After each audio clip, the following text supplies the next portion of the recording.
Well, joining me in the studio to discuss this further is Chinedum Obioha. He's a public affairs analyst, and he's joining me live in the studio at this time. Thank you for joining me, Mr. Obioha. Thank you very much for having me. It's my pleasure. I mean, interesting times again in Nigeria's political space. But let's start off with this quote. I did make, I read out the quote in my introduction. I'll just go through it again, by the former governor of Anambra State, questioning the continuous detention of, or the continuous arrest, incarceration of Nnamdi Kanu. In his words, he said, "I don't see any reason for his contentious detention, especially as the courts have granted him bail. The government must obey the court. We're in a democracy. We should be doing things the right way and not arbitrarily, but within the context of the law." I just paraphrased the last part. But I'd like to know your reaction to this quote by the former governor. Thank you very much for having me once again. I think my opinion is not quite different from what P2B has said. And I join my voice in asking for his immediate release, because he described it as illegal, and I agree with him, because the case has been lingering for a long time, and the Federal High Court in Abuja also quashed about 18 charges against him, and remaining 7. And he went on Court of Appeal, and Court of Appeal now say no, it's illegal. Please release him. The government was not too comfortable with that decision, and they were saying that there was no area of acquittal. It was only asked discharge, but not acquittal. But then, if you look at when the matter went to the Supreme Court anyway, the Supreme Court, I think I think the Kanu said that we are having a horrible judiciary, and I agree with him. Do you know why I say that? It's because the process, the Supreme Court held that the process of bringing this young man to the country is illegal, and you cannot build anything substantial on illegality. It's just like a foundation. When the foundation is weak, there's nothing you can do. Let me give you an example. During the last AFCON football competition, look, that was a perfect, beautiful goal scored by Victor Osimhen, right? But then the linesman discovered and detected an error from the home of Super Eagles. You said the process of bringing him in, is illegal. Yes. But is a person of interest, by the government. So why would you say No, the process is even the Supreme Court held that they agreed that the process of bringing him, because they did not follow the due process. Which is? The process that they would have applied to Kenyan authority to grant them permission to bring him. And they should have followed the due process as recognized and spelled out by the international community. That they didn't do. They illegally brought him back. The Supreme Court agreed with them. But then, you see, why I said that we have a horrible judiciary is that if you say the process of bringing him was faulty, then you went ahead and said, let him go and face the remaining 7 count charges. It's unfair. Because the Supreme Court said, however, you should go and face the remaining 7. How can you do something on nothing? If the process of bringing, like I gave an example of Victor Osimhen's goal, he scored beautiful goal, but the process that where he started, there was an error from the home of Super Eagles, and it was detected. The referee called, the linesman called his attention, and they came back and reviewed it and discovered that foul was committed in that process, and the penalty was awarded. So if that one was punished, so why did the Supreme Court say, even though the process of bringing him back to the country was not proper, then they also say that he did not jump bail. He ran for his dear life because the federal government used the military to kill him. No, but it's a foolish person that will stand or sit to wait until he is killed. So the Supreme Court held that he did not jump bail, that he did not even, that in the Court of Appeal wouldn't have even the Federal High Court wouldn't have revoked his bail. So that's why I said it's illegal. Let's look at some of the charges or allegations against him. One that stands out, tall as a sore thumb is terrorism, which of course is to a large extent treasonable. Now, but look, you see, let me tell you, in terrorism, there are laws governing it. And Mr. Nnamdi Kanu said, there's no court in Nigeria that has a right, according to Nigerian constitution, according to even the international community, the process, you cannot try him in this court. You see, even when the IPO was prescribed, the case is still in court of appeal. And it is illegal to say this association has been prescribed when there's a pending a case in court of appeal. So the issue is this. It is a fabrication. It's just like, my dear friend, it's just like giving a dog a bad name to hang. Nnamdi Kanu has said, I did not commit offense. And it has now gone to the federal government, went to court. It has been lingering for a quite number of time, punishing him. And let me shock you, it will be difficult, almost impossible, for any court in Nigeria to free him. And that is why the last appearance in court, I think Justice Nyako said, government and Nnamdi Kanu, please go and process a political solution so that there will be understanding. And that is how it will end. I think I should pick up from the angle of political solution to all of this. Let's look at the person of Nnamdi Kanu, the kind of influence he garners, particularly in the southeastern part of the country, and some activities that have been linked to him. I'm talking about the activities of alleged men linked to IPOB and the likes. Tango, you say allegedly. And some of the unrest, which we see in the southeastern part of the country. Now, some experts are of the opinion that releasing a man like Nnamdi Kanu could further, deepen the escalate the issues in the southeastern part, and that it might even be in the interest of that region that he is further, kept, No, you are wrong. That opinion is wrong. Let me tell you, Nnamdi Kanu came out in open court and said, release me. All those rascality, all those nonsense in the south will stop. He said it. And if they had listened to the voice of reason, if they have listened to the voice of reason, they would have given him a trial and said, look, since you have given assurance, all they needed is somebody to guarantee. So who is Simon Ekpa in all of this? Well, it's a dissident. Let me use the word dissident. It's a person who is trying to make name for himself. I mean, he had make name for himself, but he has linked himself to... But Nnamdi Kanu has disassociated himself from there. And that is the problem we have in this country. This man is there somewhere and given order, people are obeying it. Can't you go after him? Go after him. Charge him, apply for repatriation or whatever you call him. Apply for it in that country. Let them bring him back. You are here punishing an innocent person. But let me tell you one thing. All those things Nnamdi Kanu said, I'm not saying because I'm from a southeast, because I know what we have been suffering. Look, all those things Nnamdi Kanu has said, are you saying that there's no element of truth in them? Why didn't he come out when Obasanjo was there? Why didn't you come out when Jonathan was there or Yaradua was there? Why did he come out?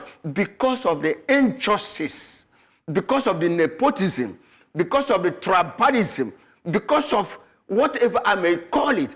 Look at the former president said, describe the Southeast as a dot. And he will teach them a lesson. And that is what an average Southeast person is not happy about. Do you think his release would sort of threaten the unity of Nigeria? Because let's look at... It will not. Let's look at the ideology. Yes, the ideology of Biafra, the IPOB itself. I mean, you're talking about having a region of your own, having autonomy, being in control of your resources, even being a country on its own, right? I mean, we know there's a flag, even currency, right? And Nnamdi Kanu is the figure, of that movement, of that, at least in contemporary times. Nnamdi Kanu is a symbol of truth. So what is truth in this context? The truth of righteousness, justice, fairness, equity, and that's what the young man is fighting for. We said at the end of the Civil War. So what? My friend, does that listen to me. stand At in the end of the Civil War, it was said, "No victor, no vanquish," and they say rehabilitation, reconstruction, and blah blah blah. If you go to the southeast, you will weep because there's no development there. There's no federal president, and that is what Nnamdi Kanu is saying. You are staying in a country where you are regarded as a tenant. You remember what happened during the election. I covered election. I monitored election. I was on the studio like this somewhere, and I analyzed what I saw. Where even in Lagos, where say if you are not voting for a particular party, please go. If you are from this region, don't come out. So these are injustices. In a land where you are regarded as a second-hand citizen, in a land where you are regarded as a slave, is that justice? That is what the young man is fighting for. Sorry, you said in a land where you are regarded as a second-hand citizen and a slave. Yeah. Those are weighty words. No, of course, that's what Nnamdi Kanu is fighting. And you are not just hearing it from me. You are hearing it from even other regions.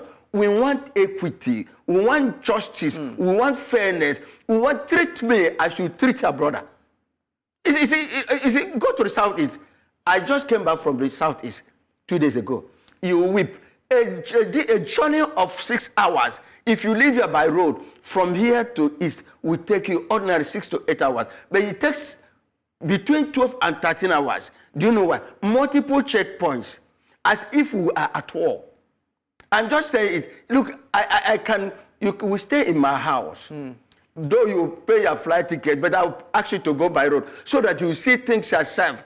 That what Nnamdi Kanu was saying, or is still saying, what the South is saying, that they need freedom. You can't but are the alleged, let me use the word alleged agitators, going about it the right way? Because they're attacking their people, right? Causing chaos in their land.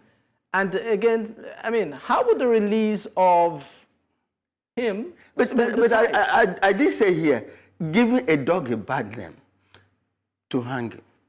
I was in the East last 3 weeks, or last 2 weeks, when the issue of the 5 soldiers came up. I was there. I know Obikabia in this local government, a notorious local government, Obiungwa local government. If you are dealing anything in Abia, if you have not won that local government, you have not won the election. I was there, but do you know what happened? I don't want to, because I'm on air, I don't want to say what actually angers these people. And I have also said it time and again on our platform. Why is it that the federal government will not be able to fish out the unknown gunmen? Are they not known? Are they not from somewhere? Look at what they did was just, it could be that it's a manipulation from somewhere to tarnish the image of, and of course the good work the governor is doing, because the governor is doing well. The government is doing well. We have never seen any kind of development that we are seeing now since 1999. You go to Mahia, good roads. Go to Aba, good roads. Everything is in place. In fact, the governor is the eyes of the people. The governor is the best performing governor presently in Nigeria. So what you are asking me is this: releasing him will calm down. You see what will happen. The rejoicing. Is it about releasing him or about political interest at play in the who have the political interest? Let me tell you, these are the propagandas. And I've said it time and again on that platform. You cannot govern our people with propaganda or lies. You can't. What is happening in Nigeria is propaganda. I will do this, I will do this. I don't want to go into that, because if we are to go into what the present, the state of the nation, it will take us time, because when those of us who are national analysts will go from one station to the other TV, when you say the truth, you can't fault us. Only that you see, we are always very careful what we say wherever we go. But the truth must be told. You see, political interest who? Political interest who? I agree with you that there are some people who are benefit from it. But the majority, the masses, say, if you cannot treat us like you treat us, allow us. Let my people go. That's what Nnamdi Kanu was saying. But if you have justice here in the country, if you have fairness, Igbos, the South are not interested to leave Nigeria. It is because how they are mistreated, how they are manhandled. That is why they said look, let us go. Just like the children of Israel. Let my people go. That's what he's saying. And of course, if you treat them well, look at in Lagos here. The President General of Ohanese is complex crying. Anything associated with Igbos is being pulled, even their houses, without due process. We are talking about a country that has due process. You said even their houses without due process? Yes. I'm able to say yes. But other tribes too have their houses. No, forget about that. We are not for that. Let us limit ourselves to what. I just need that clarity on that. You see, we want a country where equity prevails. Justice prevails. I was in this Lagos during the last election. Like I said, I monitored, I observed, and I went to the studio, many studios, to analyze what I saw. Where people say, you know, Igbo man would be. I was somewhere, and the woman said, look, over his dead body, an Igbo man will be the president. Is that a good statement? Is that a good statement? But we're not saying that. What we're saying now, let us now concentrate on Nnamdi exactly. Kanu. The purpose of our clamor for release of Nnamdi, let there be peace in the land. Okay. Let's talk about the sit-at-home order, which of course has seen to a very large extent impacted the social and but particularly the economic well-being of many residents in the southeastern part. I'd like to know your take on it. Yes, that will tell you, convince you that I'm not biased. I'm a very straightforward man. If you ask other people, they will tell you that Nnamdi Obioha has always been kicking against the sit-at-home. I remember the first time it was introduced. That was during the time they were writing NECO examination, right? And I did say it in one of the platforms, even on my word. I said, that is nonsense. Do you know what you have done to these children who did not write their examination that day? And of course, it was a day they were writing, NECO was writing English language. And I said, only it will take the grace of God for candidates from that area to gain admission, unless they are able to make their papers in SSCE. I condemn it completely. But let me tell you one thing. In Umuahia, you know Nnamdi Kanu is from Umuahia. He's from Abia State. Every Monday, there's free live in Umuahia. You are surprised to hear that. Look, most radio stations, TV stations invite me on a Monday at home in Umuahia. And I go to bank. I go to the market. Schools operate. In Umuahia, Abia State, you can donate. So what are those? The only thing is that there's no interstate. There's no interstate movement. But within Umuahia, Aba, and other areas, free movement. The question is this. Why is it that Nnamdi that is from Abia? It's not, the sit-at-home is not well pronounced in Abia. Then you see it in Imo State, Enugu State, Anambra, and Ebonyi State. Something is wrong. Something is wrong. So I am one of those that say we don't need sit-at-home. And look at it now. Do you know every Monday there's no movement from here from Lagos to any part of the southeast? And there was a time last year. I remember when I lost my wife. I went to the east. I wanted to come, and they said from Monday to Friday, the vehicles leaving, would there be no vehicle leaving any part of the southeast to any part of the country until 12 noon. 12 noon. It lasted for 3 weeks. It lasted for, that was last year. But let me tell you one thing, you know. What has the federal government done? I made mention here, there are multiple checkpoints on the road. The military checkpoints, the police checkpoints, the custom checkpoints, the other water checkpoints. Still, what are they doing? Have you heard that they arrested anybody along this checkpoint? What they were doing is, this is a national television, and I stand to be corrected. Let somebody call me and say, Maz, you are saying the wrong thing. What they do is toll collection. Let me say it louder. They collect money, and the police and the military, they give change to the transporters. I am a witness, and that is what is happening. So you say those checkpoints, which of course were originally put up to ensure that there is safety of lives and property, are more or less toll points. You are more than absolutely correct. Because A journey that will take, I did mention a journey that will take you 6-8 hours, takes us between 13 and 14 hours. What are they doing? You only, where there is bad road is when you get to Onitsha. From Onitsha. Onitsha, Ihala, Olo, Mbise, no road there, no road. But before then, from Ore, I want you to investigate. I'm on national television. I want you to investigate from Ore to Asaba. You count the number of checkpoints. If not, just not from one pole to the other. From one pole to the other. Okay, we have said it. The authorities are they not hearing? I've been analyzing issues as far back as 2010. And I've been complaining about it. So it is more like a toll gate collision. Well, I mean, that's of course some sort of revelation, and hopefully maybe it will be looked into. But let's talk about the senators who sort of meeting with the president and asking that Nnamdi Kanu be released expressly, from the custody of the government and given his freedom. Now, looking at also the current situation on ground, with allegations that even the movement, talking about IPOB and all, have been infiltrated by hoodlums who go about their own personal interest and all of that. Do you think the security situation right now within these regions is beyond what the governors themselves can handle? There's no situation. There's no bad situation. It is you in the prayer that blow it out of proportion. So are you saying it's within? I've just told you saying the situation is within? Look, my good friend, look, I just came back from the southeast. I went to Aba. I traveled from here, right? From here, Ore, Bini, Asaba, Onitsha, to my village in Isialangwa North, right? And I spent 3 weeks. The issue of insecurity is blown out of proportion. It's not up to half of what is happening in the north. Where are you not having insecurity?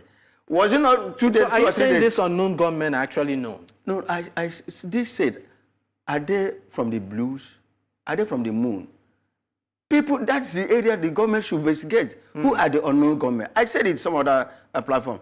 Who are these unknown gunmen? That was the time they paraded themselves with their face covered. But I said, where are they coming from?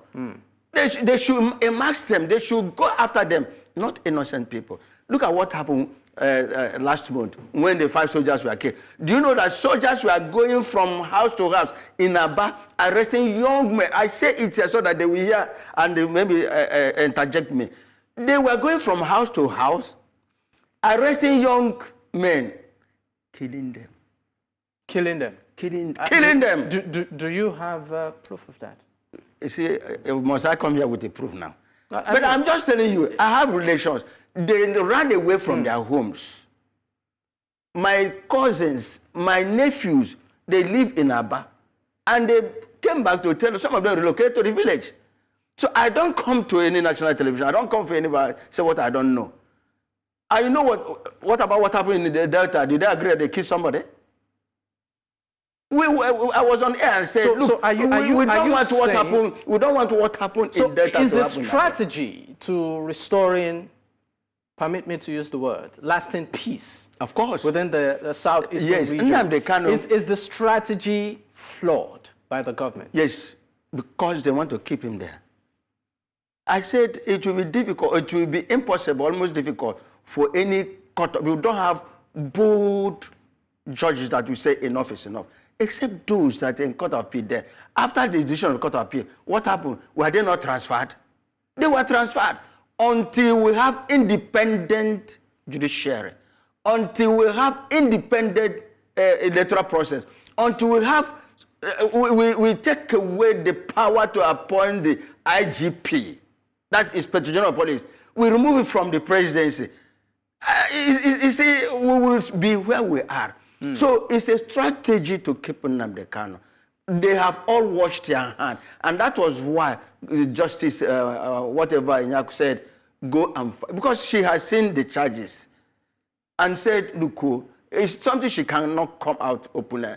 But she said, go, it's giving the federal government between now and September All to right. find a lasting political solution. She used one political solution. And that is why we have been talking about. I think at this point we'll just stop at the word you said, political solution to all of this. Chinedum Obioha, public affairs analyst. Chinedum Obioha. Chinedum Obioha. Because I personalize it. Chinedum means God leads me. All right. Chinedum means God leads. It's been an honor having you on the conversation at this time. Thank you for being a part of the program. Thank you once again. It's my pleasure. Thank you.